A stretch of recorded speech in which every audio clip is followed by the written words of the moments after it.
La dernière supernova, un roman de Éric Simon.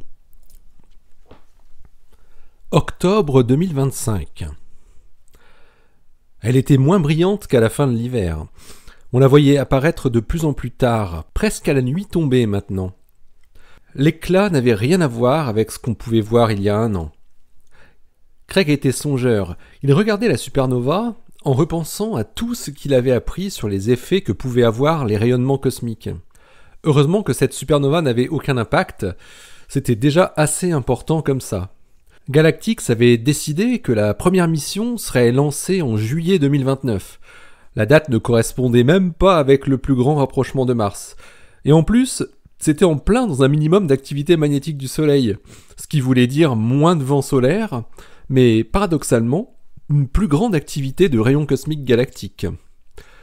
Il fallait décoller 2 générations après Apollo 11. Scum l'avait décidé ainsi. Aux ingénieurs et scientifiques de s'adapter à cette vision, quoi qu'il arrive. Heureusement que Mars ne serait pas de l'autre côté du Soleil à ce moment-là de l'année. Le plus dur serait le trajet. 9 mois avant d'arriver en orbite de Mars. C'était long et il n'y aurait rien de passionnant à faire pendant tout ce temps, à part répéter les procédures, réviser les méthodes, maintenir en mémoire tout ce qu'on avait appris, tout ce qu'on était encore en train d'apprendre. Les procédures pour la construction des premières briques de ce qui deviendrait la première ville martienne formaient un corpus de plus de 3000 pages. Craig imaginait le paysage martien d'après les images des rovers qu'ils avaient tous admirés. La supernova ne serait certainement plus visible à l'œil nu dans 4 ans. La constellation d'Orion aurait une nouvelle forme. Toutes les cartes du ciel devraient être corrigées pour faire disparaître Bételgeuse. Les cours d'aujourd'hui, qui allaient se poursuivre demain, portaient sur les tempêtes de sable. C'était encore assez mal connu, même si on en savait beaucoup plus depuis que les robots en avaient subi plusieurs. Mars pouvait produire des tempêtes de sable terrifiantes, qui duraient plusieurs jours d'affilée. Ces périodes allaient empêcher toute forme d'activité extérieure, y compris les travaux de terrassement. La compagnie n'avait pas voulu s'installer trop au nord pour conserver des températures relativement clémentes, mais c'était au détriment du calme atmosphérique. Les tempêtes étaient plus fortes et plus fréquentes aux basses latitudes. Il faudrait vivre avec. La zone A avait été dévoilée 2 semaines auparavant. Parmi les différents sites qui avaient été envisagés, c'était donc la région d'Arabia Terra qui avait été choisie. Craig était satisfait. Il avait étudié depuis un bon moment les 3 sites dans les images d'archives du Mars Reconnaissance Orbiter. Il voulait avant tout éviter de se retrouver un jour à arpenter les falaises abruptes de Valles Marineris. On avait évité le pire, selon lui. D'autres aimaient l'idée de s'installer en altitude pour dominer les vastes plaines, mais le plateau élevé fut rejeté au profit de la grande plaine cratérisée de Arabia Terra, où on était sûr de pouvoir extraire de l'eau des roches, et c'était très bien. Le choix des premiers équipages était planifié pour la fin du printemps, dans un peu plus de 6 mois. On ne voyait pas le temps filer au centre. Chaque semaine était organisée par thème, avec toujours au moins un jour entier consacré au pilotage et un jour en piscine. L'entraînement était rigoureusement le même pour tous. Chaque membre d'équipage devrait pouvoir assumer l'entièreté des actions à effectuer, depuis la plomberie de base jusqu'aux manœuvres de décollage les plus délicates. L'idée sous-jacente était que dans le pire scénario imaginable, un homme seul devrait pouvoir se débrouiller pour rentrer sain et sauf. La vie au centre était très bien organisée. La compagnie était aux petits oignons avec ses astronautes. On ne manquait de rien, et si jamais on avait besoin de quelque chose, il suffisait de le demander à l'intendance et on obtenait presque toujours, et dans un temps record, ce que l'on voulait. Il était devenu inutile de sortir du centre, et de toute façon, ce n'était pas recommandé. On avait trop d'occupations, et tout pouvait être fait sur place, que ce soit en termes de sport ou d'activités de loisirs ou culturelles. C'est pour la fin décembre 2029, approximativement. Et d'après ce que j'ai lu et entendu, ça peut durer plusieurs années, et même plusieurs dizaines d'années. En fait, ça dépend du taux de ralentissement du pulsar, et aussi de l'intensité du champ magnétique, et bien sûr de la quantité de gaz qui se trouve encore à faible distance de l'étoile à neutrons. Et comment ils ont réagi là-bas ? Demanda Laura. En fait, c'est un peu comme si j'avais enfoncé le dernier clou. Comme les indices du pulsar venaient d'un peu partout depuis 2 jours, tout le monde commençait à en être convaincu.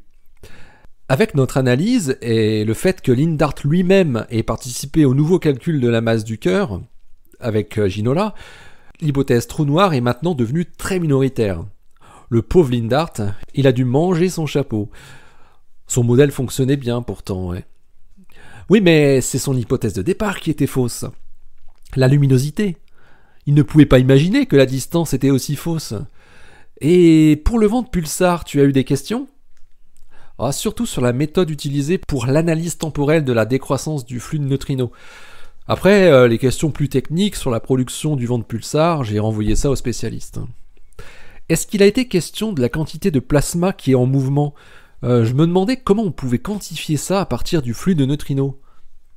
Laura a essayé de creuser la question, car elle pressentait que c'était l'une des découvertes majeures associées au changement de point de vue sur la nature du résidu compact de Bételgeuse. Elle n'avait détecté que la composante radioactive principale du plasma formant le vent de pulsar.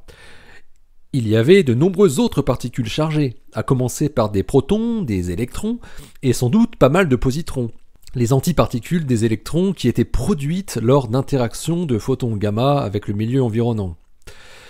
Mais il devait aussi y avoir une quantité importante de noyaux de fer 56 qui n'étaient pas radioactifs, ainsi que d'autres isotopes comme le fer 53 dont l'énergie des positrons et des neutrinos émis était suffisamment élevée pour qu'ils soient théoriquement détectés par les grands détecteurs, mais leur fraction devait être trop faible pour sortir du lot. L'autre isotope du fer, qui devait être, lui, beaucoup plus abondant, était le fer 55, qui n'émettait pas de neutrinos, mais juste des photons gamma. À partir des seuls neutrinos, c'est quasi impossible de déterminer la quantité de masse du vent de pulsar, répondit Christina. Ça implique beaucoup de modélisation et de paramètres astrophysiques. Comme je te disais, ça va dépendre de plein de paramètres propres à l'étoile. Notre apport dans cette évaluation, c'est la mesure de l'énergie des particules, ça on l'a, et aussi une limite sur la fraction des isotopes radioactifs émetteurs bêta. Avec ces données, les spécialistes pourront mieux cerner la quantité totale, et puis peut-être aussi la durée du phénomène. Le problème, c'est qu'on ne sait pas à quelle vitesse elle tourne, cette étoile à neutrons. Ouais, je sais, ça a l'air d'être un paramètre clé pour tout le reste du modèle. Laura avait du mal à entendre les réponses de Christina dans le bruit de la cantine. Elle devait élever la voix à un niveau inhabituel. Avec le flux qu'on mesure, on peut quand même déjà calculer une limite basse sur ce qui va arriver dans 4 ans. Si je dis qu'il n'y aura que les isotopes radioactifs. Oui, tu peux faire le calcul, mais ça sera vraiment la fourchette très basse. Tu crains ce qui peut arriver ? Un peu, ouais. C'est quand même pas banal de se faire arroser par un flux de particules chargées à cette énergie, répondit Laura. Y a pas de risque pour nous. On aura sans doute juste de belles aurores polaires. Ok, peut-être pas pour nous, mais tu as pensé à ceux qui sont dans le village de la tranquillité ? Oui, ils évacueront. Le retour se fait en 3 jours maintenant, ça va vite. Et si ça doit durer plusieurs années, ça veut dire que la base lunaire, elle va être abandonnée, du coup ? Reprit Laura entre 2 bouchées de son dessert préféré. Ne t'en fais pas pour eux, je suis sûr que les agences trouveront une solution pour continuer à exploiter en minimisant l'impact dosimétrique de leurs astronautes, si le flux de particules est vraiment trop élevé. Ils pourraient peut-être les faire tourner avec une plus grande fréquence. Bon, c'est sûr, ça coûterait beaucoup plus cher, s'il faut remplacer chaque astronaute au bout d'une semaine, alors qu'il pouvait y rester plus de 6 mois. Mais tu imagines des aurores boréales toute l'année ? Ça va être trop beau ! Tous les pays comme la Norvège, le Canada, l'Islande et autres, ils vont voir affluer énormément de touristes. Ça va être de la folie, surtout si ça dure plusieurs années. Et je te dis pas à Amundsen Scott, on va voir débouler des touristes, tu vas voir. Ils vont nous emmerder au labo pour voir les plus belles aurores du monde, rétorqua Laura. Ah, c'est plausible, peut-être peut-être pas en Antarctique, mais au nord sans doute. En fait, ça veut dire qu'il n'y aura plus de nuit du tout là-haut. En été, ils en ont pas du tout à cause du soleil omniprésent, et en hiver, ils auront toutes ces couleurs vertes et roses qui illumineront le ciel en permanence. Après, la question qu'on peut se poser, c'est jusqu'à quelle latitude on verra les aurores. Lors de grosses éruptions solaires, je crois que des aurores ont été visibles jusqu'à 45 degrés de latitude, et même un peu plus au sud. Et si ça se trouve, le vent de pulsar sera suffisamment intense pour que ça fasse pareil. Et c'est pas seulement la valeur du flux qui importe sur la distribution spatiale des aurores, c'est aussi l'énergie des particules, répondit Christina. Là, avec l'énergie très importante qu'elles ont, au niveau du téraélectronvolt, faut pas l'oublier, la déflexion du champ magnétique est plus faible et donc elle se retrouve moins focalisée. Donc ça arrose une plus grande surface. Il ne faudrait quand même pas que ça descende trop bas en latitude, sinon les astronomes vont être au chômage. Christina souriait tout en montrant un visage contrarié. Mais c'est vrai ça! Ça pourrait faire une pollution lumineuse constante qui durerait super longtemps et impossible de s'en débarrasser, même sur les plus hautes montagnes. Il ne resterait plus que les télescopes en orbite. Et d'ailleurs, tous les satellites vont se prendre des doses de rayonnement inhabituelles du coup.